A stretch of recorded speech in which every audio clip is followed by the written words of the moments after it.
I should be like you, Mel.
Ultimate on-demand destination for the UK's best fan-led football podcasts. Want authentic supporter insight on all things Bournemouth? Follow Up the Cherries in all departments on the TalkSport Fan Network. Club-dedicated content created by the fans, for the fans. Search TalkSport Fan Network.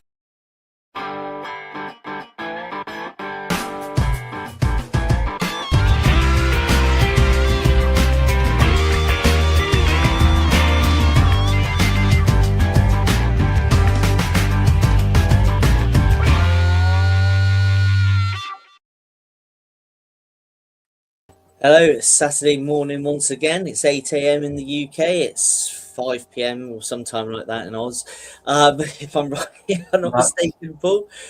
7 p.m, mate. Oh, 7 p.m. 7 p.m. So, of course, that can only mean one thing, and that's On the Sidelines with myself and my co-host, Paul. Paul, how you doing? Hope you're well.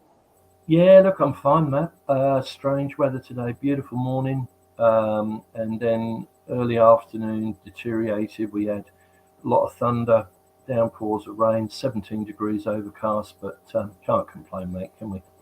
Excellent. To be fair, we've had some lovely days, some lovely spring days here this week, so it's been nice. And the sun seems to be out now, which is nice. So some nice weather this week, which has made a change. But welcome to everybody. Thank you, as always, for watching. We'll come to the chat very, very quickly. We do have quite a packed show today, so we will probably speed through a few bits. We will bring up the spot the ball graphics very shortly, and why we discuss a little bit on last night's game. The spot the ball will be on the screen for you to have a good long look at. So that will be happening. We'll also go through some other Cherries related news. We'll have a look at the fixtures for the weekend, and then we shall be joined by a couple of guests for our relegation debate. Hopefully we'll have Harry from the Scarfy Talks Spurs podcast channel, and also we've got another very familiar face joining us as well, so do stay tuned. We're going to look right into the relegation battle and all give our views and opinions, and we'd love all your views and opinions in the chat as well. But let's quickly pop to the chat and say hello to everybody that's in so far. Here we go. Vanessa and the gang are in. Good morning, all. Looking forward to the show. Thank you for joining us, as always. And Julie's in as well. Looking forward to a great show. Thank you, Julie. Hope you're well. Malcolm, as always, great to have you with us, buddy. And I'm sure we might see you a little bit later on. Good morning, everyone. Hope you all have a great weekend. Morning to you, Chris. I'm sure you enjoyed the game last night, mate. Hope you're well. Oh, and Paul as well. Yeah, not forgetting Paul. Washbournes? Oh, no, that's Mark. That's my friend Mark from Bundonoon. Yeah, no, it's a big Spurs fan, mate. Oh, okay. Excellent. Yeah, hi, Mark. Good to see you, buddy. Yeah. I don't know whether you will enjoy the relegation segment, but we will be discussing Spurs then. Hey, Matt and Paul, looking forward to the show. So it's a bit, is that I can't read it there. I'm so sorry. from the Southern Highlands? Looking forward to the show. Underneath. Oh, that's Colin. No, that's Colin. Yeah, Colin. Yeah. Yeah, that's one. Oh, sorry, I couldn't read it. Thanks for joining us, Colin, as always. Great to have you with us. Good morning, Matt and Paul. It's evening here in Australia. Have a great show from the Aussie Geordie in Newcastle, New South Wales. Oh, Darren. Hi, Darren. Yeah, that's Darren. Darren's in as well. Thank you, Darren, for joining us. Geordie. Yes.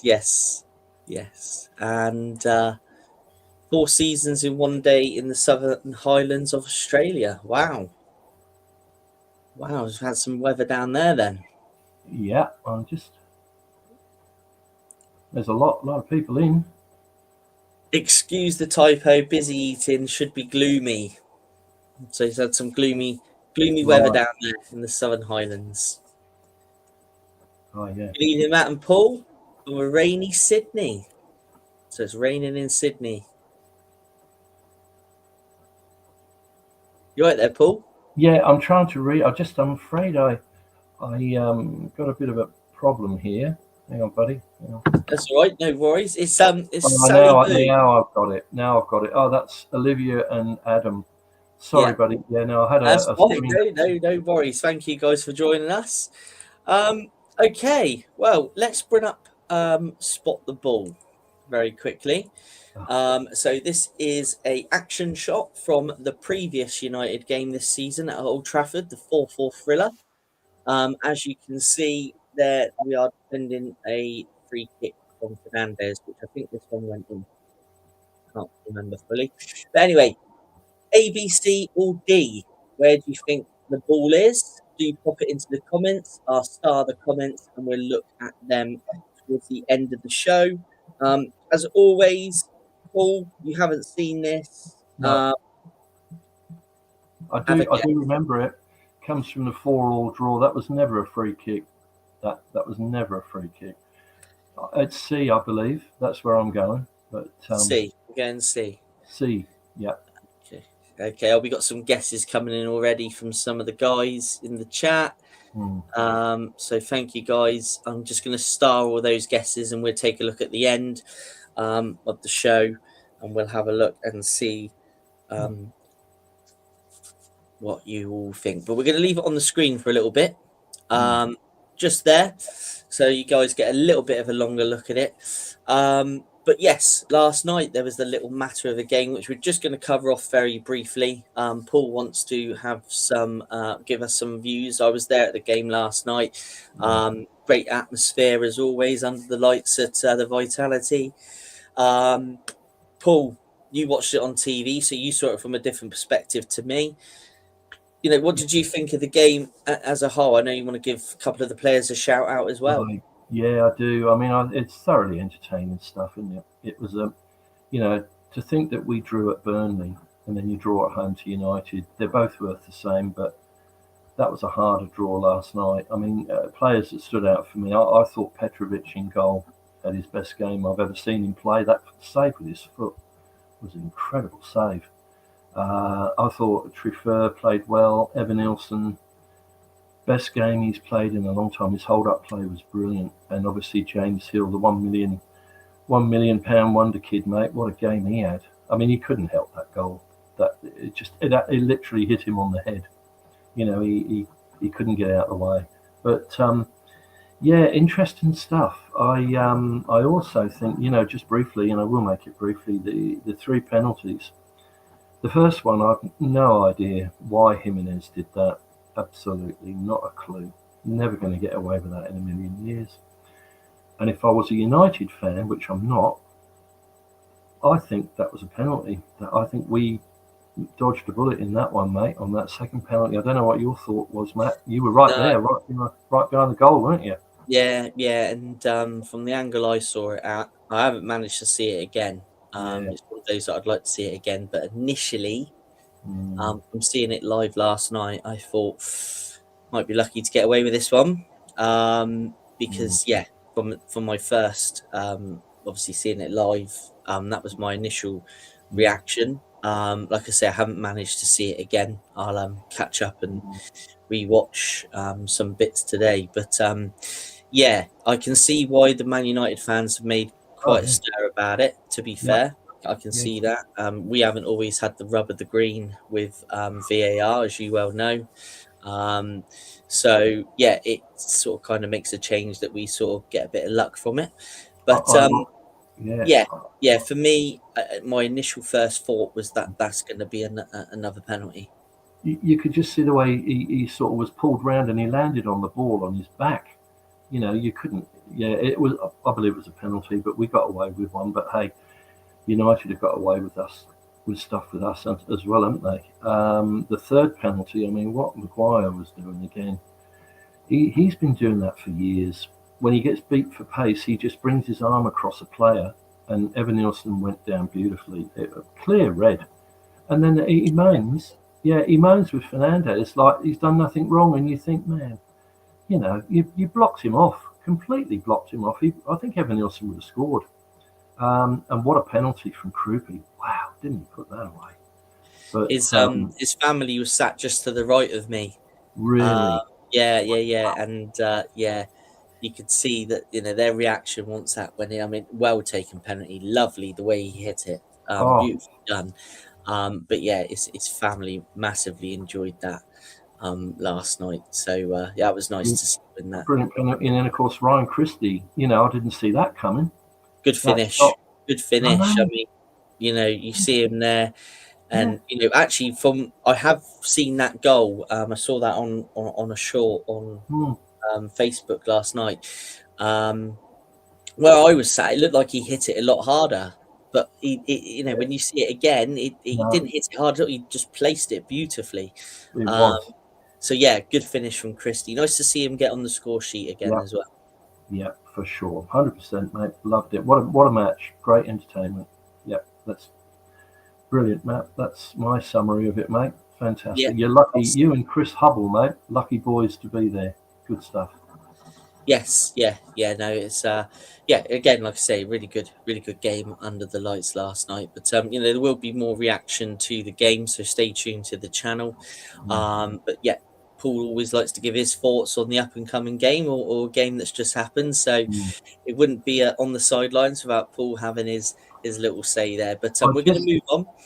I just 30 seconds. It just brought back a memory of.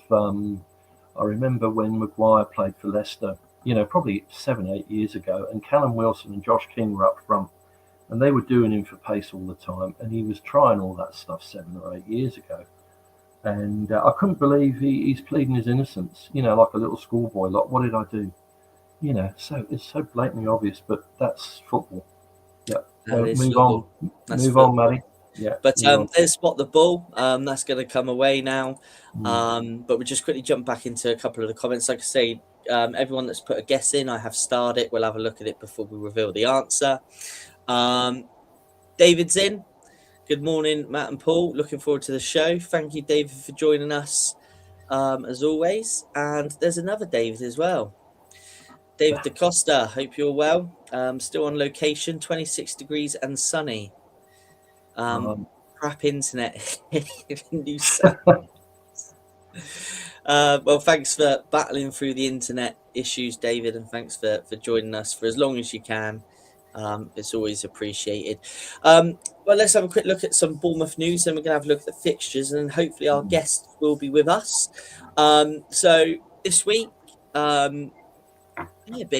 big news. Obviously, our minority owner, Michael B. Jordan, wins an Oscar. So I think, if I'm not mistaken, I've seen that we're the first football club to have an owner in the Premier League that has won an Oscar. So there we go. Groundbreaking as always. You know what? If he has a visit to Dean Court, mate, he might bring it on the pitch. He might well do. They had a big Oscar statue thing at the ground last night. Yeah. So you don't see that. You don't see that on TV. No, you wouldn't have done. But yeah, fair play to him. So that's an interesting bit of news from this week. That obviously, you know, our owner, Michael B. Jordan, is the first Premier League owner to win an Oscar. So It's, there we go. Couldn't tell you what film it was for, but if you know, pop it in the chat. But I'm not really massively into films, to be honest, so I wouldn't know. All I know Michael B. Jordan from is the Creed films, which is a follow on from the Rocky films. They're good films, actually. I do like the Rocky films. was good. Rocky was good. Yeah. So, and the original Rockies, you can't beat them. Oh yeah. But yeah, moving on. So yes, it's come out now that our new kit manufacturer for next season, on a 5-year deal, will be Hummel, which is an interesting one. I don't know if anyone's looked at any Hummel kits, but a couple of clubs at the minute that I can name off the top of my head that are manufactured by Hummel, Sunderland and Coventry. And yeah, they're quite nice retro looking kits, so I'm quite looking forward to this, actually. There will be a video out some point over the weekend where I'm going to look a little bit more into detail about Hummel, and the history of Hummel, and what we may expect to see from them next season. So do stay tuned to the channel. That will be out at some point, over the weekend. But yes, so they're I don't know if the club's officially announced it. I know it's been in the Echo, and it was also broken on the internet earlier on in the week that it was going to be a deal with Hummel. So yes, that's an interesting one. Let us know your thoughts in the chat. Have you got any thoughts on the new kit manufacturer? But yes, that looks set to commence from the summer. So yeah. So we now know. And to be fair, Umbro have made some great kits over the years. I'll also do another video on that during the summer and look back at some of the kits. You're the channel shirt expert, Matt. You're the man. 106 not out, isn't it? 106 not in it? It's over 110 now, I think. 110. Oh dear. Over that now. But Nick's in. Good to see you, Nick. Hummel isn't that bad. It isn't at all. No, I totally agree. Danish brand. Yeah, absolutely. I think they actually made the Danish kit when they won the Euros back in '92, if I'm not mistaken. But yes, and what I like about Hummel is the retro stuff. But we will touch more on that. Like I said, I will do a video on that at some point over the weekend. So do stay tuned. And yes, this one, Paul, is a bit disappointing, isn't it? Playing some really good football. Obviously, when he first joined us, he was hit with injuries, and he seems to, have had a few injuries of late. Unfortunate, obviously, as the World Cup's coming up, you would expect to see him in that USA squad. So I do hope he can get fit again for the World Cup. Obviously, I want him fit for us as well, but.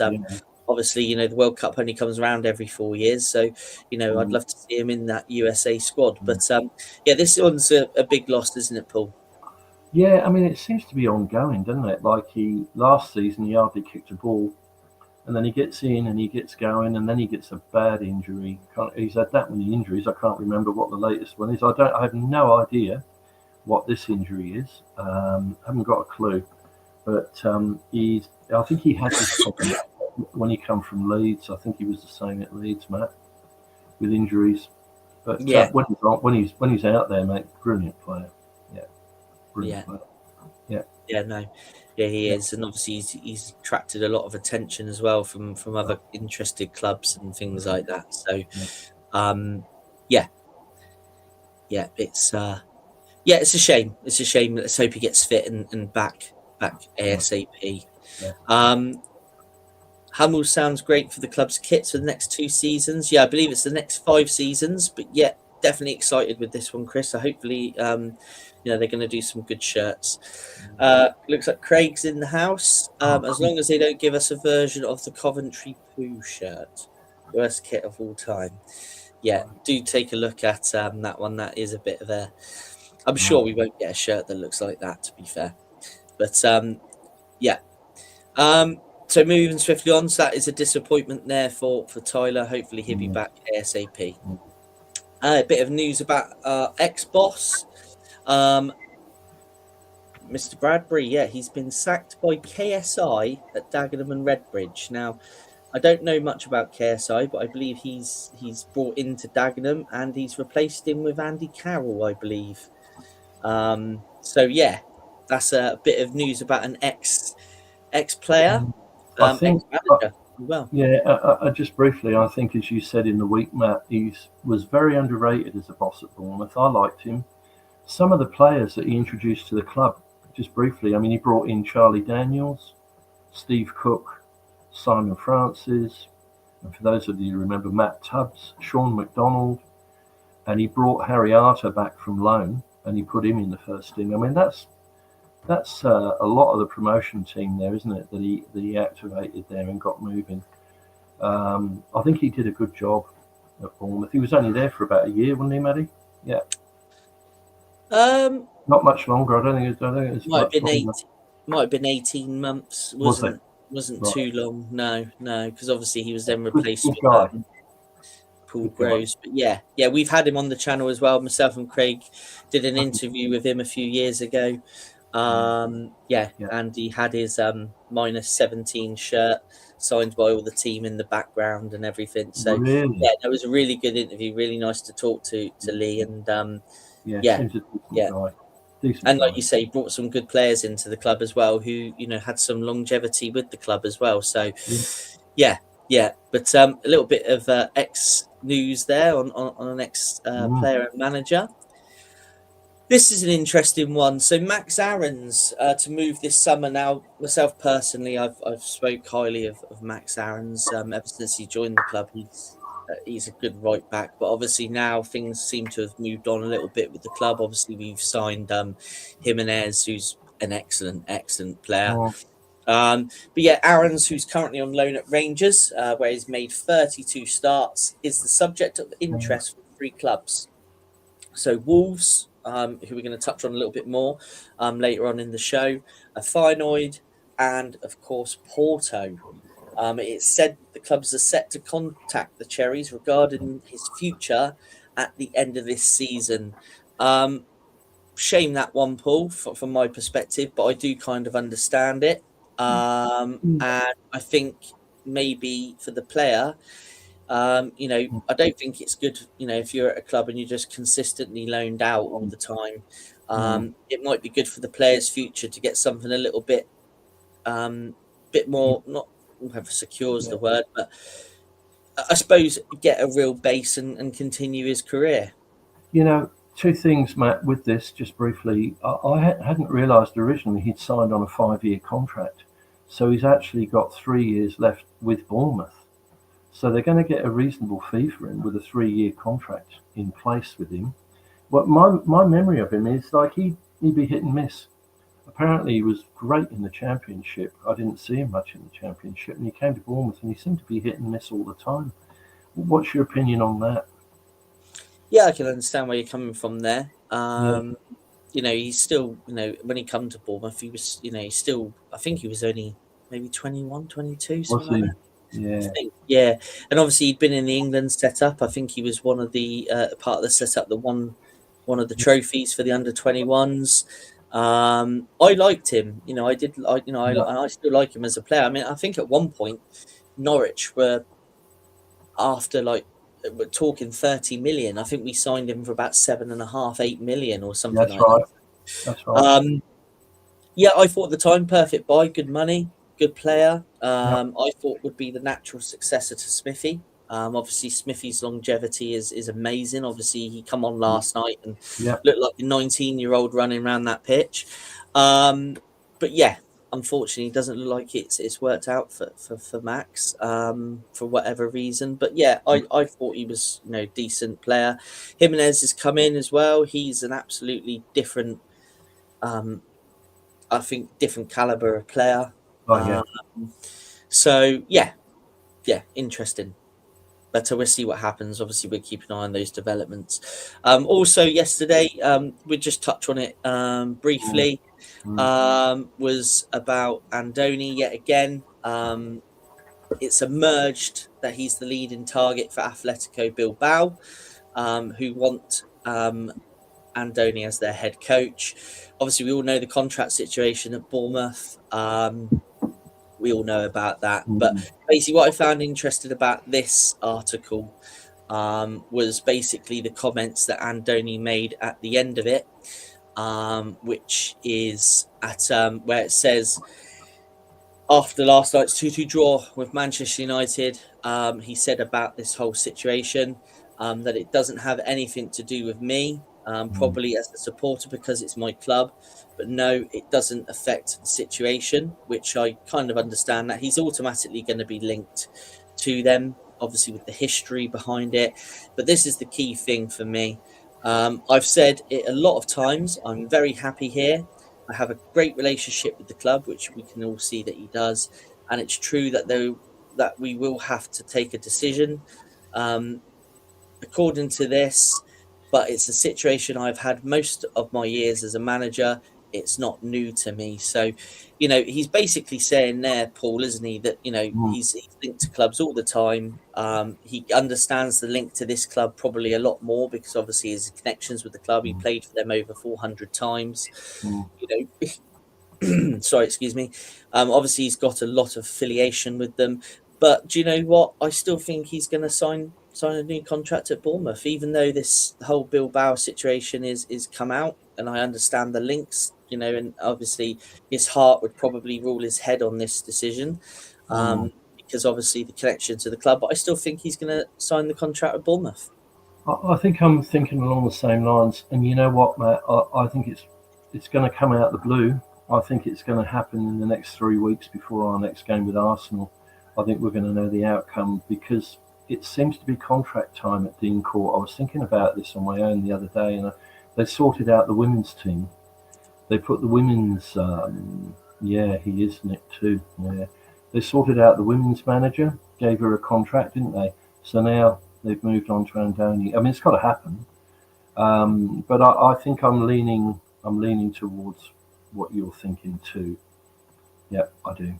Yeah, I think he's going to stay. I think he's going to stay. Yeah, which is brilliant. Whether it's a 2-year deal again, that seems to be his favourite, doesn't it? I mean, he loves Sandbanks, from what I can gather. His kids must be settled. So, but home's home on the other side of the coin. Home is home, mate. But so I guess we'll be the last to know as fans, believe you me.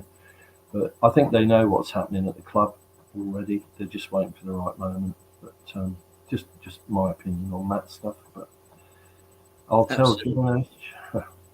Absolutely. Well, we're going to move on. Now. We're going to have a look at the fixtures before we start to bring our guests in. So we're going to do our normal, aren't we, Paul? We're going to look through the fixtures for this weekend. And we're going to have a quick sort of prediction on them. I think our predictions were pretty awful last week, if I remember rightly. I've got 4 weeks recorded. The first 3 weeks we was around 70% correct. Last week we were 20%. I don't know what went wrong last week, mate, but 20%. So I wouldn't follow what we say, but first game on the Saturday is Brighton-Liverpool. For me, my money's on Liverpool, Matt. What do you reckon? Yeah, but then again, at the same time, I wouldn't be surprised if Brighton got a result here. But yeah, looking at it, I'm going to go with a Liverpool win on this one. Yeah, me too, mate. Fulham Burnley. I think there's only one winner there. Talking to Mark Washburn, who commented on the show, his father's a Fulham supporter. I'm sure he'll want Fulham to win. I think Fulham will win quite comfortably there, mate, for sure. Yeah, absolutely. I'm going to go with a Fulham win there, definitely. Man City Palace has been postponed to a future date due to the Caribbean. What am I talking about? The Carabao Cup final, which is on at the weekend. Next fixture, Everton-Chelsea. It's going to be Chelsea all the way because they're hurting, mate, after getting clobbered in Europe. That's my opinion on that, mate. Yeah, I mean, they weren't happy, were they, the other night with that result? You would expect them to bounce back. But then again, do you know what? Yeah, I'm going to go Chelsea win. But for me, the Leeds United-Brentford one's an interesting one. Yeah. And do you know what? I don't know why, but I think I'm going to go with a draw here. Yeah, I'm thinking Brentford to win. Yeah. I'm going with an away win. I think Leeds are going to bottle it. We'll see. Oh, look at that. Leeds were there. Totally opposite. That's great. That's what it's all about, Nick. That's football. That's great to see that. Lovely to see Colin. Opinion there as well, I isn't like it? That's great. Palace have a knack of getting results at Man City. They do. Obviously, we'll touch on the Carabao Cup final as well very shortly. Vanessa, we could really fly again if he does stay. Last night's match kept us on our toes, but the energy was much better than recent matches. True. Yeah, that's a fair point. Yeah. That's a fair point. Let's have a look at tomorrow's Premier League fixtures before we look at the cup final. Right, Newcastle Sunderland, big game. Obviously, Newcastle had a bit of a hammering in Barcelona this week. And this is a massive game tomorrow. How do you see it panning out, Paul? Red cards all around, mate. Red cards. For me. Red cards. I think Newcastle will buy a goal in some shape or form. Going to be a tight one, but I think Newcastle. Yeah, you wouldn't get a ticket for that for quids, would you? No, you definitely wouldn't. That's definitely going to be, every game's a sellout there. But yeah, those tickets are going to be red hot. Yeah. Villa West Ham, Paul. Oh, did we predict a score there? Sorry, did we predict a score? Well, I said by the odd goal to Newcastle. It could be 1-0, 2-1 for me. What do you reckon, Eddie? I'm going with a draw. Are you? Yeah, that's a top game to watch. Early game. With a draw. Villa West Ham. I've got a funny feeling Villa are rocking at the moment. I've got a funny feeling that West Ham have got to win, but I think I might go for a draw here on this. Yeah, I'm going to go with a Villa win. You're right. Villa win. And the big one, another big one at 2:15, Spurs versus Forest. Now we're going to touch on both of these sides in a bit more detail very shortly. But yeah, Paul, let's give a prediction on the result here. I'm gonna say 2-0 to Spurs. You're gonna go 2-0 Spurs. Yeah, who knows? It's crazy, isn't it? Sunderland will win. Spurs with a draw. Yeah, you're right, Nick. You did right on that. Yeah, for a draw. Yeah, interesting. I love getting the comments on there. It's good because it gives us another opinion. I'm not going to spoil. I'm not going to talk about this game, but I'm going to say 2-0 to Spurs. There you go. Now, 0-0. 0-0. Wow. And David Da Costa, Spurs 3-1 win. We are on the up. Do you know what that is? That is a good point there. And obviously, they got a decent draw at Anfield last week. Might not have been the best of performances, but it looked better. And they got a draw. Obviously, they had the win, which obviously they went out of the Champions League, but a win's a win. It does build up momentum. Yeah. So do you know what? I think I'm going to go with Spurs here tomorrow. Me too. Yeah. And then there is the first silverware to be played for this season. It's the Carabao Cup. Paul, what do you reckon on this one? It's going to be a great game, I think. Obviously, the two top sides in the Premier League. Yes, there's the points advantage that Arsenal have over City now, where in theory Arsenal should win the league. So City are really going to want to get one over on Arsenal here tomorrow. Yeah, I think this is going to go extra time penalties, Matt. I could see that coming, but just an opinion. It's a toss of a coin for me on that one. I think I'm going to go City. I think I'll go City too. Yeah. Yeah, I'm going to go with City there. But I think it's going to be a long game. Yeah, I'm going to go. Oh, do you know what? I'm going to go 3-2 City on this one. Right. Yeah. We'll go 3-2 City. Yeah. But that's our guesses. Paul will keep track on that. Chris is going with Arsenal 3-1 win. Well done, Chris. Okay. Cool, Chris. Excellent. But yes, we're up to our point now where we're going to bring some guests in. a guest at the moment, and we're going to talk about the relegation saga that's going on. So we'll be back in a second.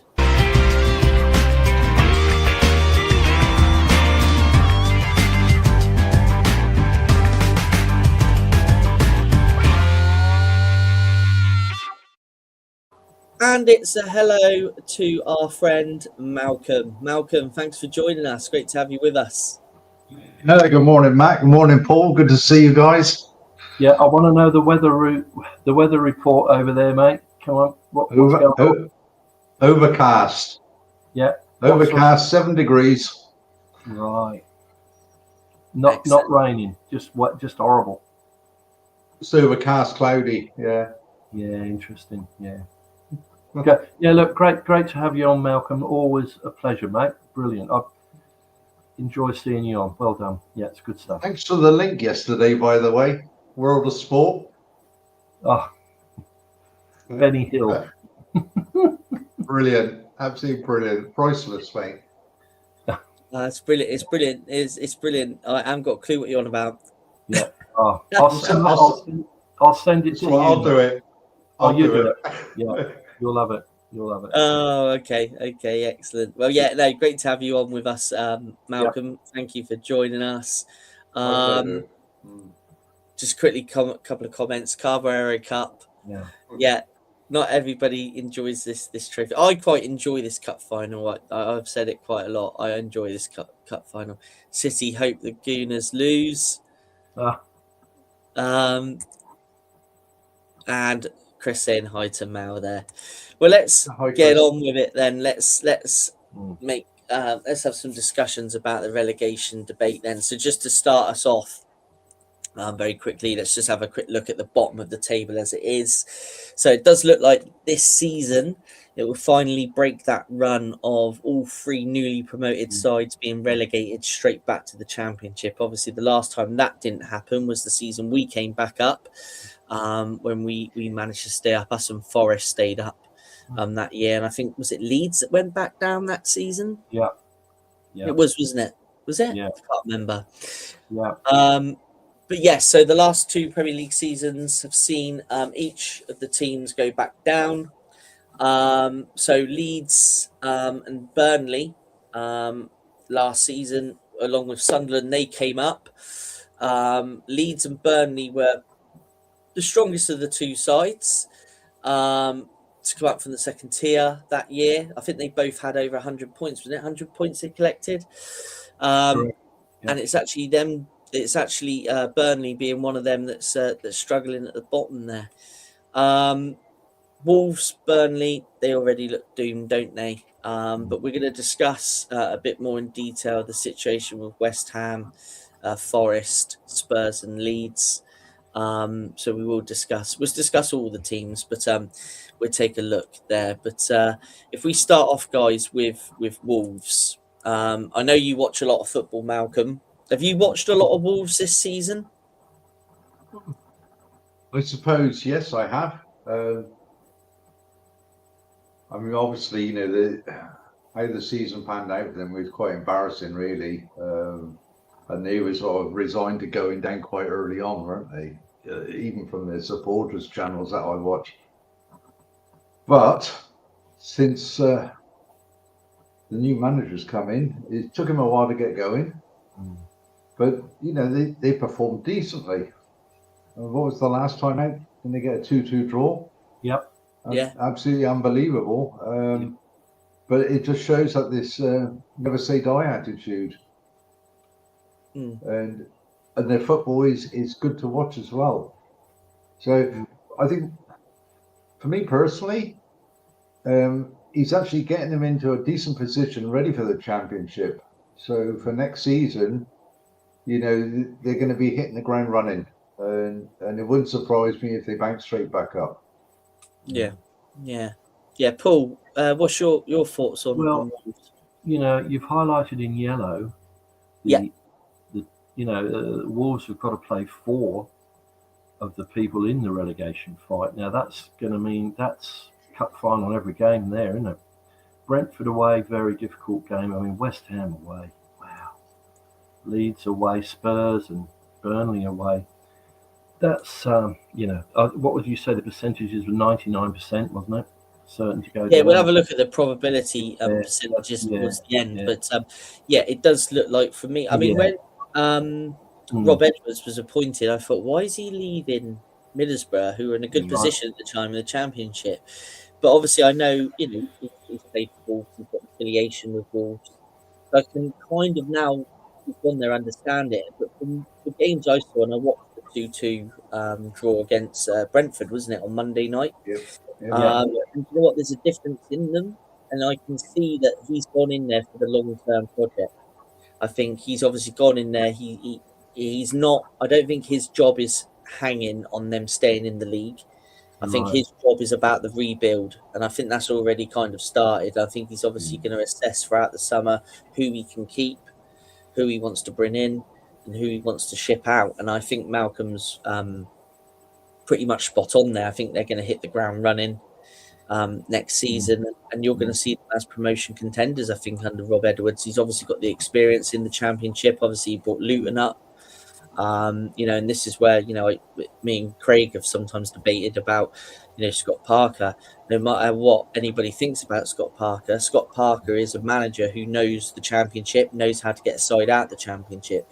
Rob Edwards has already done it with Luton, and so he's got that pedigree about him. And I think, like I say, Malcolm's spot on with that. But it is a little bit too little too late from the Premier League side of things, isn't it? Maybe if they brought Rob Edwards in, maybe, I can't remember when he went in there now. When did he go in there? After Christmas, I think. Was it after Christmas? So yeah. You think if they'd have brought him in maybe October time, yeah, maybe they had a bit more fight about him. Yeah, but, I think you're right. I mean, realistically, we can all dream. We did it, but with Eddie, but stayed in the league. But it's too much for me. I think Wolves have had it. Yeah, but they are going to play an important part, aren't they? Who goes down? Obviously, they're facing West Ham. We know Leeds and Spurs. So obviously, by the time they play Burnley, probably both sides will be relegated, I'd imagine, by then. And so that would just be sort of just a finisher to the season. But they could have a big say in what happens in those 3 games there with Leeds, West Ham, and Spurs. So let's have a look at Burnley very quickly. So question to you guys very quickly. Let's start with Malcolm, our guest, first. Will Parker ever keep a side in the Premier League, Malcolm? What do you reckon? Unfortunately not. I mean, he's let's be fair, at least this time out, he's got some decent players there at Burnley, and even the football's been decent to watch. But it's just lacking something. So he's always going to be struggling to, get above the relegation area with the sides that he's got. But certainly, I think they go down. If he stays, who knows? They could, bounce straight back up, because as you rightly pointed out, he knows the Championship, and he is, without doubt, a really good manager for the Championship. So. And the question is, do they keep the players that they've got? Because they do have some talent there. They can give us one back straight away, Malcolm. I bet you never guess who that is. Oh, I wonder which Jaden Anthony that is. Yeah, I can remember saying to Matt when he went, I was saying we should never have sold that guy. You could see his potential. He was brilliant. He would have been used this season. We would have been using this guy.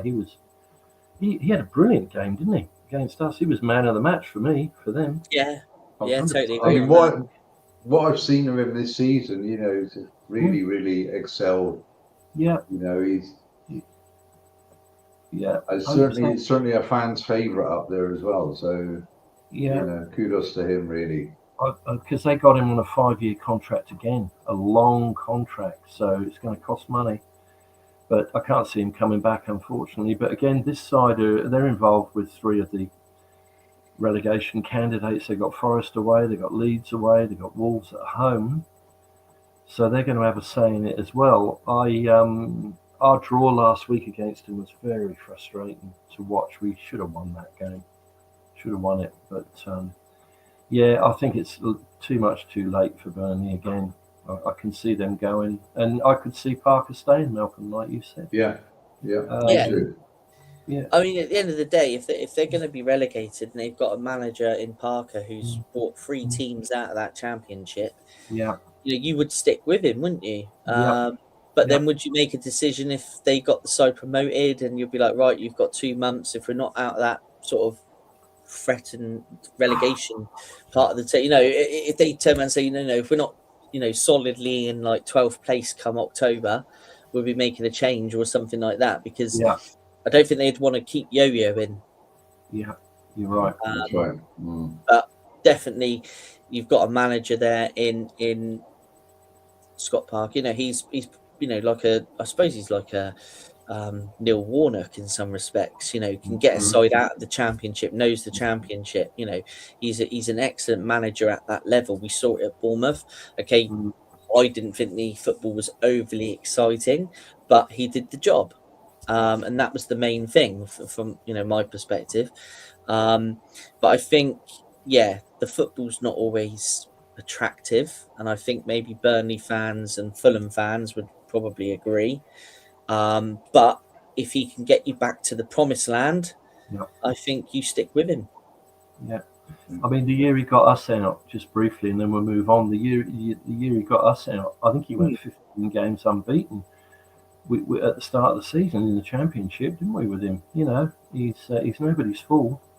But, good boss. Yeah, definitely. Well, let's have a look at the first of the teams that have a chance of staying up, and that's West Ham. Now they play Leeds and Wolves. From this relegation sort of battle, but they do have some tricky ones. They've got Villa away this weekend, which we gave a prediction for very just shortly ago. That's going to be a tricky game for them. But then again, they play the likes of Brentford, Arsenal, and Newcastle towards the end of the season as well. So if they're going to need some points at the end of the season, they could be facing some tricky opposition there. They're playing a lot better now, I think, in the games I've watched them recently. But that Leeds and Wolves fixture at home is massive for them. Would you agree with that one, Malcolm? Absolutely. I've got all the 4 teams here written down with their fixture list for the end of the season, and West Ham to me are the team that have got the most fight in them. Yeah. I did call it, didn't I, last week against City?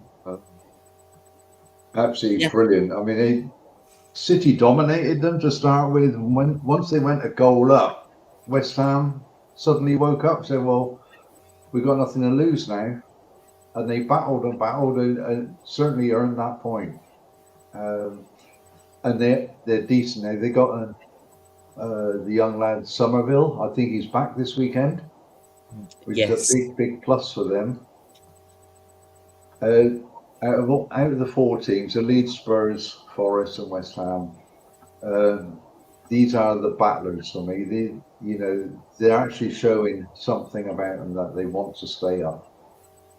Yeah. With the others, they're a little bit, I would say, hit and miss. You don't know what team's going to turn up on the day, despite the last week's results. With Tottenham getting the draw.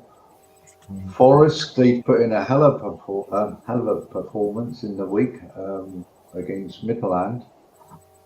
It wasn't their, let's just say, strongest starting lineup, but the guys that came on, wow, what a performance, and to actually turn that tie around, it was really, really good.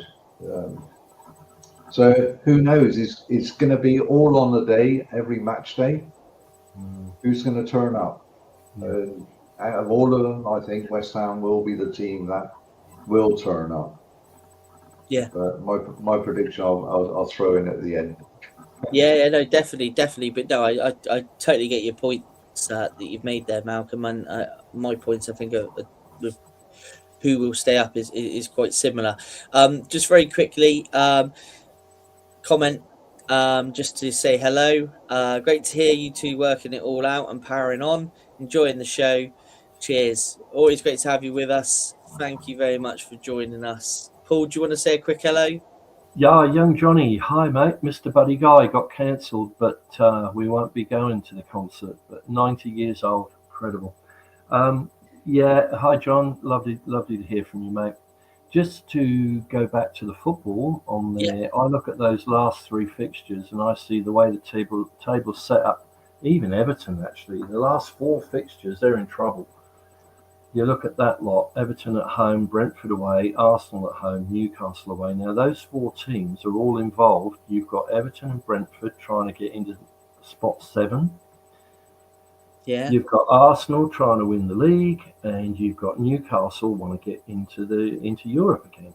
So this is Simon Jordan on TalkSport. I watched him. This was his candidate to go. He said as much as he had nothing against West Ham, he thought that he's right. I think those last 4 games are absolute shockers for them. And they're going to have to if they don't beat Leeds and Wolves at home, it's looking grim for me. Because they're all involved in stuff, aren't they? Those last 4 fixtures, they're all of them. That's what I'm. Even Villa. I mean, even Villa, they've been losing left, right, and centre, but they turn it on tomorrow. There's another game gone, so we'll see. Yeah. No, I do agree. I think with West Ham, I see your point with the 4 games at the end of the season being the last massive 4 games.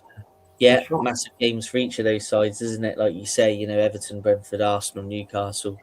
So that's why I think those Leeds and Wolves games are absolutely key. That they get the 6 points from those games, because they're going to be a massive 6 points. If they lost all of those games except those 2 home games against Leeds and Wolves, they'd be on 35 points.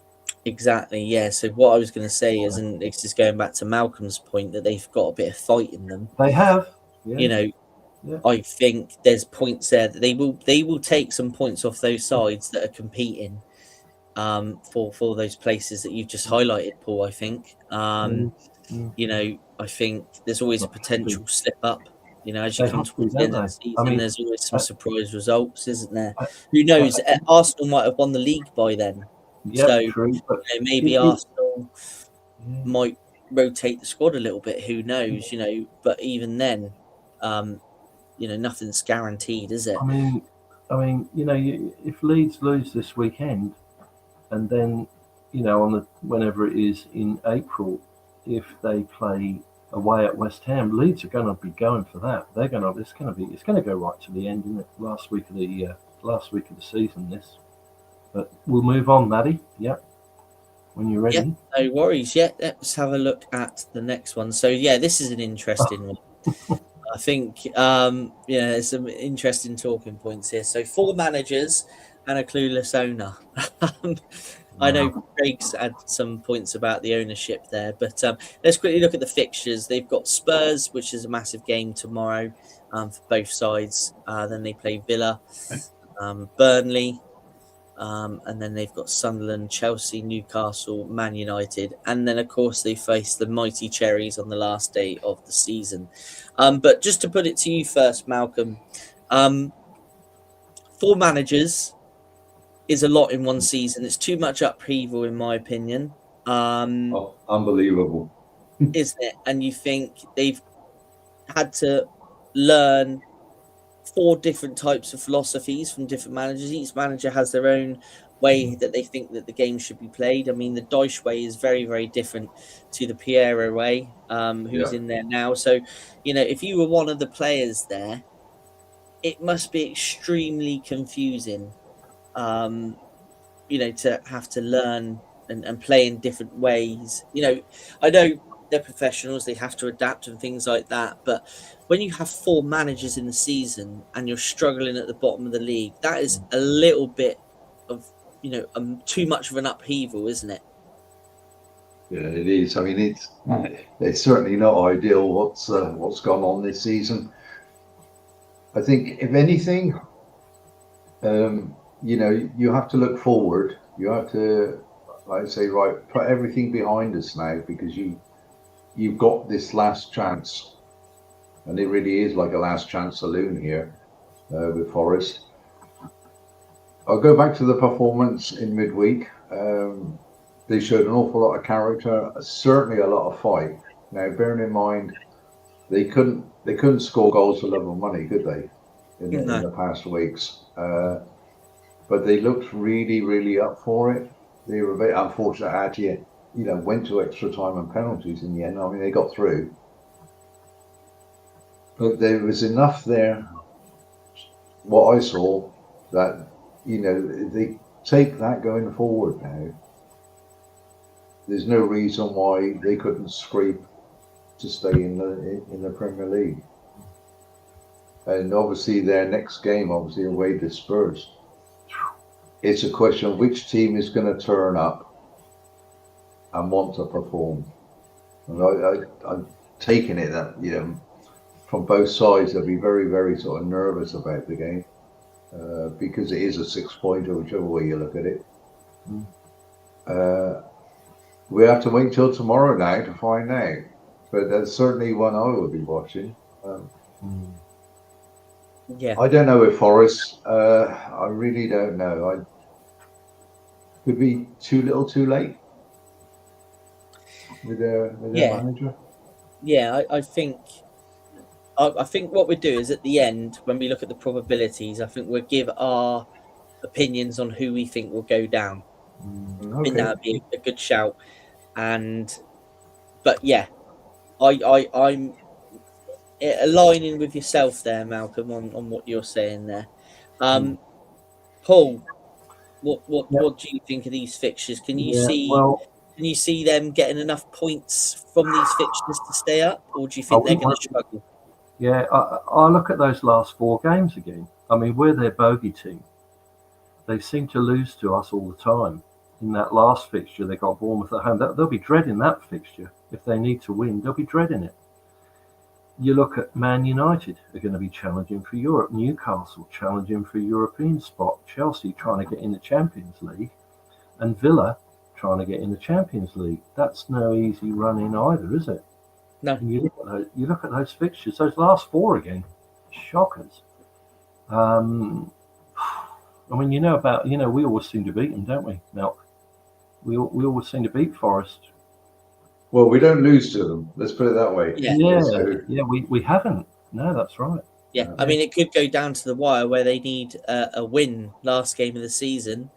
And, with our sort of recent results, it could end up being a draw. And, them not having, so we could play a part in that on the last day of the season if it goes to the wire. So just quickly, a couple of comments, guys, just very quickly. Marinakis has turned them from a team who got to Europe to one that could easily go down. Yeah, okay, that's a fair point. It's not just that it's 4 managers who play completely different styles. Their players must be absolutely confused. Yeah, that's what I was saying. The players must be confused by having to adapt styles 4 times in one season. David DaCosta, Spurs have finally woke up. We will come out fighting from now. Our tails are up. Well, we're going to touch on Spurs, David, very shortly. I think it might actually be the next ones we're going to touch on now. We were going to have Harry join us, but unfortunately he's been unable to. And I was hopefully going to sort of get some answers from him on some of these questions here. But, why have Spurs struggled this season? So obviously they've had a long winless run. And they've had repeated collapses all through the season. Their injuries and their ill discipline. I think one player's been sent off 3 times. I think their skipper, Romero, hasn't he been sent off like 3 times this season? Is it mentality problems? Wanted to ask questions on their poor home form. Managerial instability. I mean, you had Ange, who was in there. He won them the first European trophy in over 40 years. and they make the change for Thomas Frank, who I thought would personally be the first manager casualty this season. But definitely, I did predict at the beginning of the season that I thought he wouldn't see the season out as Spurs manager. And yeah, is it a dramatic drop after European success? So what I'll do is I will ask your opinions, guys, on this one. Malcolm, what's kind of your thoughts? Obviously, I know you watch a lot of football. I'm sure you've seen some Spurs games this season, but what do you think is the sort of catalyst of this situation at Spurs? Well, I think it's a multitude of things, really. The first thing, obviously, the injury list is absolutely unbelievable. How many injured players they've got out. Players that would be in the starting lineup. I do follow a couple of the channels as well, Spurs channels, and they put all the stats up there, and they give you more or less daily updates. And okay, you can only play with the players you got. So, but some of the performances, it looked to me like some of the players were down tools that they just didn't want to know for whatever reason. Just unbelievable, highly paid professionals. And the discipline, obviously, is another major factor. They've had enough red cards to last them to the end of the season. Players that haven't stepped up, individual players who you probably think, wow, we got this player in, but just hasn't performed. But one game doesn't make him a great player. He has to do it over many games. We'll see how they go. There is the issue with the board, so board management players. That was really upsetting for everybody. Was Igor Tudor the right guy to get in? Fans were calling him to go after the third game because he didn't show anything. Now they get a draw at Liverpool, and then the Champions League. Obviously, the debacle in Atletico was unbelievable. What went on there, and that just sort of summed Spurs season up for me. Now, whether they continue in the vein of getting points remains to be seen. It is on the day. Like I said, what team's going to turn up, and have they got it in their heads to actually get a result over the line? Yeah. I think that's some valid points there. Just quickly, Paul, before I come to you, just in the chat there from El Tel, Everton fan, and a good show. So thank you for that, El Tel. Much appreciated. Do please give us a sub and a like, and hit the notification bell. We do a lot of different content on here. And if you ever want to get involved yourself, always drop us an email. Our contact details are on our YouTube channel. We're always happy to have fans from different clubs come on. But thank you very much for your comment there. We really do appreciate that. Paul, should we have a quick look at the fixtures on this one? Just with El Tel, can we ask him, can we have his ground? The new one. But, their new one. Yes, you've been up there, haven't you? I went there 3 months ago, and an absolutely amazing ground, El Tel. Congratulations, mate. You got 40 years of football there covered. Beautiful, beautiful ground. Everton can't win. Everton can't win at home. They can't at the minute, can they? No. They were looking really, really good. I mean, when they come down and they played us at the Vitality, they were looking really strong, and I think they've sort of dropped off their home form at the minute, hasn't it? I mean, I know we got the win up there, didn't we? For recently, that midweek game, was it midweek or Monday night? I can't remember. They were looking really good, but they've kind of dropped off a little bit, which is unfortunate. What a stadium! What a stadium! Unbelievable. Even though the old Goodison Park was, one of those classic stadiums, wasn't it? those old-fashioned stadiums, which are now, you're just not seeing anymore, are you? But yeah, this new one they've got is magnificent. But Paul, Like a five-star hotel. yeah, That's absolutely, a five-star hotel. absolutely. Yeah, let's get into Spurs. Yeah. Yes, Spurs. I mean, hmm, this one, Paul. hmm. Obviously, the game tomorrow we know is absolutely massive for them. From a Spurs perspective, they need it. It's a massive 6-pointer, isn't it? Then they go to Sunderland and they've got Brighton at home. Could be a bit of a couple of tricky games there. I mean, Sunderland's home form is now dipped. Sorry, my apologies there. That's dipped quite a bit, so they should be looking, hopefully getting something there. Brighton, always a tricky one. Can always be a tricky one. Can always cause you problems. Yeah. Then you go to Wolves, which has got to be an absolute must-win for them. Villa could be tricky, with the whole European side of things, and then they face Leeds. Can you see them getting the points to stay up? Well, I'll tell you what. I watched them play that game in the week, and this guy, here we go, the board and owners had a nice little earner from CL, £71 million from the Champions League he's talking about. Dave there, yeah, 71 million they got from playing in Europe. But, wow. yeah.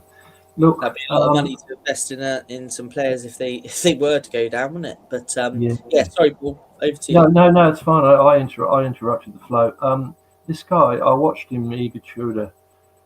He's down that tunnel, like after the whistle blew. He was down the tunnel in about 1 minute flat. He had no intention of going out, waving to the fans or doing anything. He's sort of not endearing the fans from what you see in front of your eyes on the TV, but looking at their fixture list again, I mean, there's a few nasty little curly ones in there. You've got Everton and Chelsea again. Villa, the last 4 games, 3 of those teams are going to be busting to get into Europe again. So it's going to be close. But tomorrow's game, as you said, Malcolm, is massive. This is a 6-pointer tomorrow. We're going to have a much clearer indication because Spurs will go up to 35 points. If they win tomorrow, they'll go to 35 points. The downside is they haven't won a game this year. That's right. That is the biggest thing. That's the biggest thing. But they have built up a bit of momentum, though, Paul. They had the decent draw at Anfield, which, when you look at it, is a massive point on the board. Considering the position they're in, they shouldn't be in that position. But obviously, like Malcolm's highlighted, some of the reasons, injuries being a massive one. Yeah. But again, Matt, every club, look at the injuries we've had. Yeah. Them. We all get 8 and 9 at some point. I mean, the season before. It's just one contributing factor, isn't it? That the injuries. There's other points that Malcolm made, which is all. It's all. I agree. My personal opinion, if I was a Spurs fan, I think I'd have been disappointed losing Ange. To be honest, I think he won that trophy. Yes, their league form wasn't great last season. Yeah, I understand that, but he won them a trophy. He won them something, and I felt that he deserved to have another crack at this season. And obviously, hindsight is a wonderful thing, but would they be in that position if Ange had stayed? We're never going to know. But I don't think they'd be quite in the turmoil they are now if he had stayed. Personally, that's a personal opinion. You got to blame Thomas Frank, haven't you? I mean, they left him in charge for like 6-7 weeks too long. I'm not even a Spurs supporter. What do you reckon, Malcolm? Do you think they should have got rid of Frank earlier? Yeah, I think so. There was a lot. Yeah, what you said earlier, Malcolm. They weren't playing for him. They down tools for him. I'm sure of it. They didn't play for him, did they? They lost all interest in lethargic. Yeah. And the unfortunate thing is there was a lot we see on camera. Obviously, when you're watching the matches, contact or no contact with the manager, sort of ignoring him and things like that. That's right. I'm walking past him.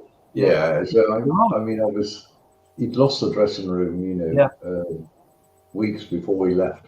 So I think I think if just summarising Spurs in my head, I think if he'd have gone 6 to 8 weeks earlier, I don't think they'd have been in this position. I don't know whether they'd have got this bloke. That would depend on who they would have brought in then. Yeah, that's right. You're right, Malcolm. Yeah, you're dead right. Yeah, and I'm still not convinced that Igor Tudor's the right guy. Oh, I don't think so. But if he gets the job done, you'll say that it was the right choice. Yeah, well, tomorrow's massive. 6 points tomorrow. And then you've got the summer to try and find somebody else. Yeah, I agree. Because there's no way Igor Tudor's going to stay there next season. He's only sort of interim anyway, isn't he? Yeah. Well, Dave, my friend Dave DeCosta, who just commented, said he looks like he's out of the mafia. He'd. But it probably is. Yeah, he could be. So there you go. Yeah, interesting stuff. There you go, Dave. I remember. You're right. Yeah, I do get that. I think what Thomas Frank did at Brentford was an amazing job. I mean, he was Brentford. He built that club. But they've always had a good model of appointing from within, and they've made an excellent decision with the guy that they've appointed. Keith Andrews. I honestly thought Brentford would struggle this season, but he's done a fantastic job. I think Thomas Frank coming out of there was probably the right time. Had he taken Brentford as far as he could, possibly. I think there always comes that point, doesn't there, where you've taken a project as far as you can. But I don't think Tottenham was the right step for him. And I thought when he went in there, I didn't think he would see the season out. I thought, like I said previously, I thought he'd be the first managerial casualty of the season. And I think when you look back on that point there from Dave, he probably should have gone probably in November. And things may not be where they are now. Who knows? But I think Tudor is, like Malcolm said, he's there just to do the job. His brief is keep them in the Premier League, and then they look in the summer and who they want to bring in long term. But just one question to both of you. Yeah. How do you think Dom's performing for Spurs? Is he performing at the level he was performing at with Bournemouth? What do you reckon? What do you guys? If anybody in the comments could put anything they like him, but do you think is he the Dom that we knew, or has he gone off the boil? I know he had that long injury. But what do you guys reckon? I think sorry, Malcolm. I'll just quickly let you know. I think for me, it's a little bit difficult to judge. He's been out for so long. I don't think we can really judge him like that. When you look back on his impact he had at Spurs last season, I thought he had a fairly good season. He's gone there. I think he can show what he's about. I think it's nice to see him in the England squad again. I'll tell you for why. I think if you wanted a like-for-like player in terms of how Harry Kane plays, I think Dom's your man. Okay, he hasn't been as prolific as Harry, but he can kind of play a similar game to Harry. So in terms of like-for-like player, I think, Dom, it's nice to see Dom back in there. It's nice to see Dom get his opportunity. After being out so long injured. We'll touch very briefly on Alex Scott at the end of the show. But in terms of Dom, But when you look at it from this perspective, I think Dave's saying he's hot and cold at Spurs. But then again, I think at the minute, I think it's a little bit too hard to judge. But just before we get Malcolm's opinion on that very quickly, Mal believing Igor, he would do the job. Nick, managers should always take the opportunities given to them. Regret of not taking it weighs more than giving it a go. Absolutely, in reference to Thomas Frank. Yeah, totally agree with that. You have, totally agree. You're never going to know if you can do the job at that level, I suppose, if you don't have a go. But sorry, Malcolm, over to you. Well, obviously, the injuries that he's had played a big part in, lack of minutes. So he's getting back to having more game time now. I really wouldn't judge him on on or even compare him to, how good he was at Bournemouth on this season at all. So No. if he can keep himself fit and keep pushing and playing the way he wants to play, and if he's still there next season, yeah, why not? He could reach that level again. See, that's you brought. We don't want to get bogged down, but you brought up an issue there. If Spurs do go down, what happens to him? Well, I mean, it's all unknown, isn't it? Does he It's play all in the unknown. Championship? Yeah, Yeah, I think it's all a bit if and buts, isn't it? it is, isn't it? Yeah, it is. There are some players who want to leave, aren't there? Yeah, Tottenham. So, it's no secret. Romero, I think is one. Yeah, and Van der Ven. I think Dave will tell us, but I think yeah. I mean, these players who think they're top dogs, and to be honest with you, some of their performances, I mean, pretty ropey. They're quite happy to take the paycheck, but not work for it. So, and that I'm afraid. It's not every player. Not every player is like that. But there are a few mercenaries in the Premier League, and it's something that does get under my skin a bit. Yeah. But hey ho, watch this space. But yeah, we'll see what happens. But let's take a look at Leeds. Now Leeds, I would say probably 2 wins from safety, in my opinion. I don't know if you two agree, but they will face Wolves, Burnley, Spurs, and West Ham in the run-in. They do have a couple of difficult fixtures there. Obviously, they come to Bournemouth as well. But guys, do you think? I think there's enough points there that they'll be okay, Leeds. I would think so. Yeah, I would think so. Yeah, I think they'll be marching on together, won't they? they seem to have an easier run-in, don't they? Yeah. On paper, yes. Yeah, but football's strange. I reckon 2 wins and they'll be fine. But let's have a quick look at the probability for a second. So the probabilities, obviously, for the bottom 2 clubs is 99.91 and 99.59% for them too, which obviously we're fully aware of. But then that's where it gets interesting. West Ham have a 45.65% chance of relegation. Forest 34.34%. Spurs 13.86, and then Leeds there 6.54. Now, guys, this is where we're going to now decide who will join Wolves and Burnley. Would you two like me to go first? Yep, Please do. Okay. For me, I think it's going to be Forest. And the reason why I say Forest, I think just everything that's happened this season, I think doesn't help. And I feel sorry for the fans and the players. With all these managerial changes, they got back into Europe for the first time since the days of Brian Clough. It should have been a great season for Forest, but I think with all the upheaval, I think that's going to affect it. And I think when you look at the run-in, and as we've said, West Ham have got some fight in them, and I think West Ham can get the points. Leeds are virtually out of it. Spurs shouldn't really go down, even with the injuries that they've got. So for me, I'm going Forest. Malcolm. It is a tough call, and I think it's going to go right down to the last game of the season as well. I really do. Looking at the fixtures, and there will be surprises along the way.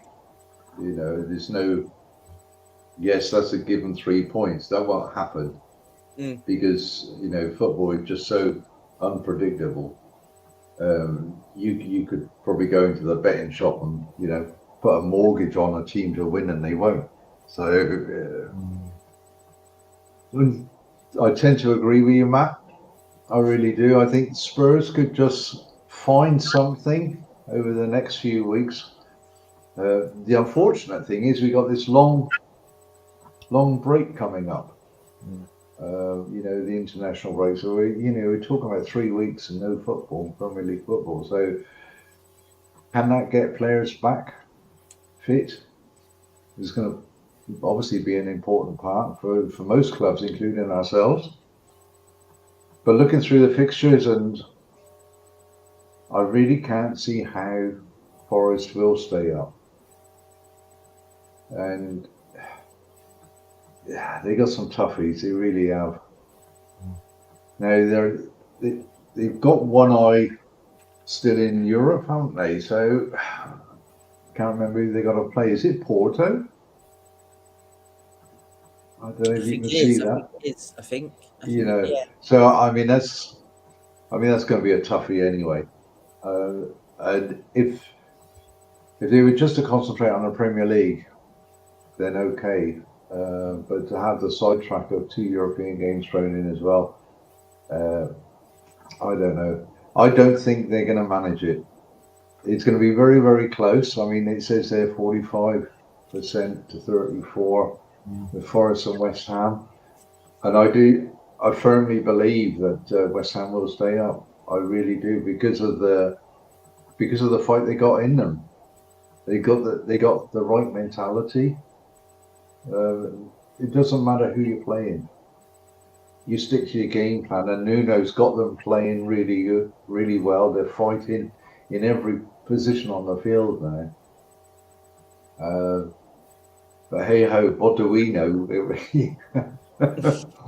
Yeah, very, very true. We can only give an opinion. I mean, if you look over the season and the turmoil at Forest, it's just unbelievable. It should never have been happening. And I agree with your statement about the fans. I feel sorry for them too. To have to go through all that. It's going to be close, but I think Forest will be the third one that'll drop down. Yeah, cool. Paul, I love this because I'm going to disagree with both of you. I'm disagreeing with both, and I love it. I mean, you'll probably be right, but I got to go with West Ham going down, because those last 4 fixtures are nightmares. But I'm going to go with West Ham going. And it's going to go, Malcolm, you're right, it's going to go to the last day of the season, and it's going to be the toss of the coin, mate. It's literally going to be that close. And again, I could probably be wrong, because Forest have got Bournemouth. They're bogey team. So West Ham at home to Leeds on the last day of the season as well, remember? I know. It, like you say, we're not. Who can predict it? You can't predict it. You can't. You can't. But if I was going to put my house on something, I'd say West Ham. That I'm different. I love it that I'm different. So and it's all about opinion. No one's right, no one's wrong. Yeah, it's just our opinion. And tomorrow's going to, if Forest go to Spurs and win tomorrow, well, Well, this is it. Yeah, it will massively turn it, but then again, it will flip it the other way as well, Paul. If Forest lose tomorrow and West Ham win, it will flip that. I know. Whole probability percentage around. So interesting. So myself and Malcolm have gone Forest, and Paul is going West Ham. So that kind of wraps up our Premier League debate, and we'll be back in 1 second.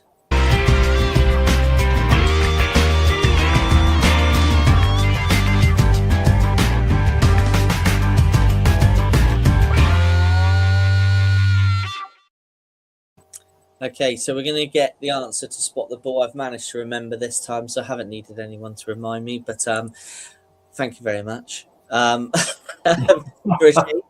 anyway, let's have a quick look at the comments very quickly. Some have come in, mostly paper talk. I think that's the answer to the players being unhappy at Spurs. David's gone with Leeds or Forest. Chris Hubble's gone with Forest.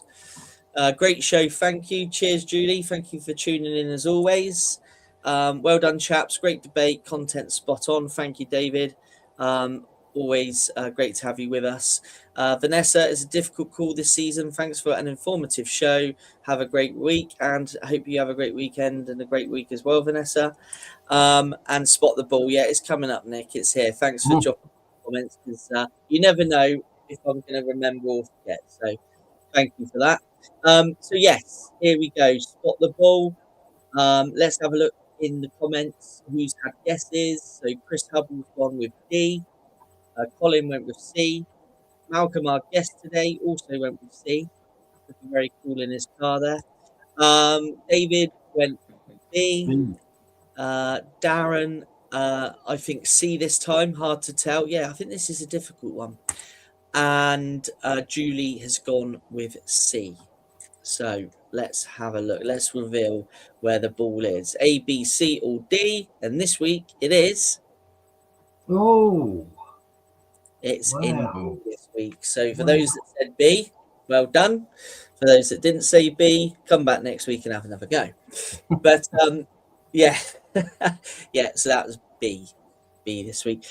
Guys, just literally before we wrap up, obviously we haven't got a music feature this week because obviously we were having the relegation chat. But Alex Scott not getting into the England squad, I think is a real shame. I think again he played another good game last night, cracking game. And I look at some of the players Tuchel selected.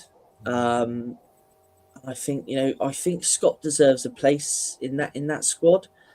Guys, what do you think? You'll go, Malk. Go on. You'll go. I go. I think Thomas Tuchel wants to look at other players. I don't think that has anything to do with not wanting Alex Scott in there. I just think he's going to use this last couple of games to have like the camp, to bring the players in and to have a look at them. And then he'll make his decision, obviously, before the World Cup, what squad he's going to take with him. So I wouldn't read too much into all that. Obviously, the press get hold of it, and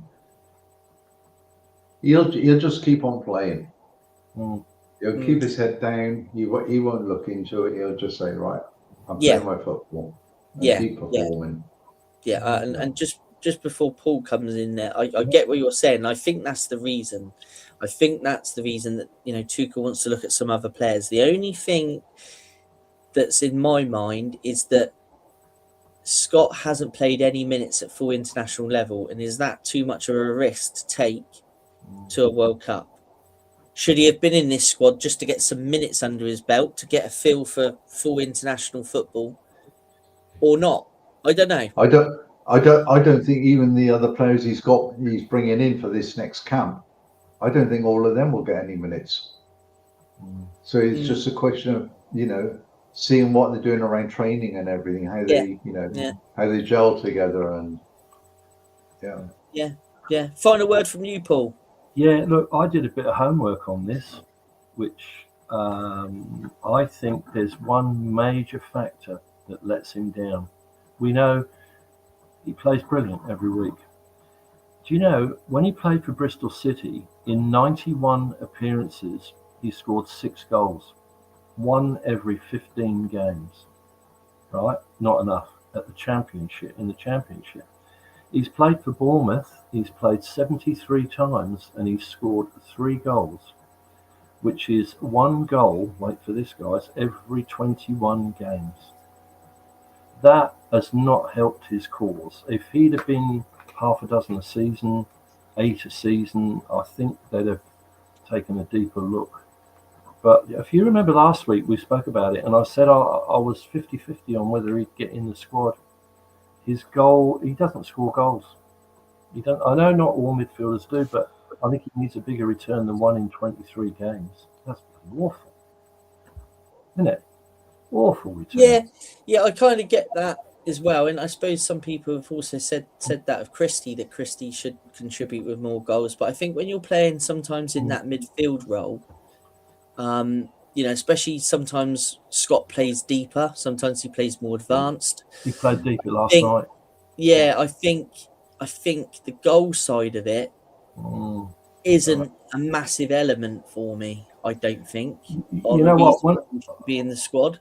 Yeah, that's just my opinion on that one. I think his all-round game and what he contributes, and the fact that he can play in a more advanced position or a more deeper position gives you more option with that particular player. So I don't know if I agree on that one, Paul, to be fair. Yeah, well, it's great that we don't. I love it that we don't agree. Yeah, but that's just opinion. Yeah, I like totally. it. There was I didn't write the statistic down, but they also quoted how shot shy he was. There was some ridiculous statistic that he hadn't hardly had any shots through the whole season with Bournemouth. Yeah. But it's just an opinion. Yeah, I did absolutely. see last week. I wasn't sure he'd get in. I knew Brooksy would and the other guys, but should have had that one. Oh, what a shot, Chris! Oh, wow! Last night shot. Oh yes, War. Yeah. He had a fantastic shot last night. Often that'll come back off the bar, hit the keeper on the back and go in the goal. Yeah, But with luck it didn't. Yeah. Brilliant, Chris. Yeah, brilliant point. Yeah, good point, Chris. But we're going to wrap up now. Just come to the last couple of comments. Great show as always, guys. Need to drop off, but looking forward to the next one. Yeah, cheers. Thanks, Colin. Always great to have you with us as well. Big thank you to Malcolm, who's come on board today to give us his thoughts and opinions on the relegation debate. And as always, it's a goodbye from me. And it's a goodbye from my co-host. And I'll let Paul have the final word. You let me have the final word. Well, we're going to be back next week. Thanks, Malcolm. Always a pleasure to have So you having on. me on. Yeah, you're also a member of the Benny Hill fan club, which is nice. Yep, a man of good taste. Yep, all right. Have a lovely night, guys, or whatever Cheers, you're everybody. doing in the day. Yeah. Have a great weekend.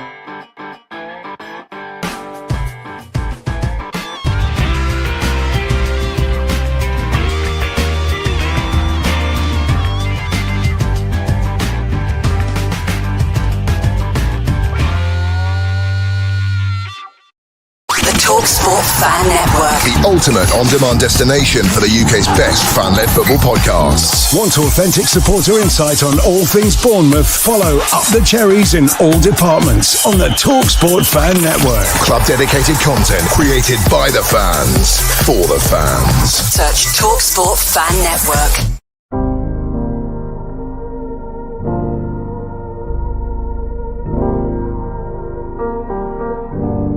I should be like you, Mel.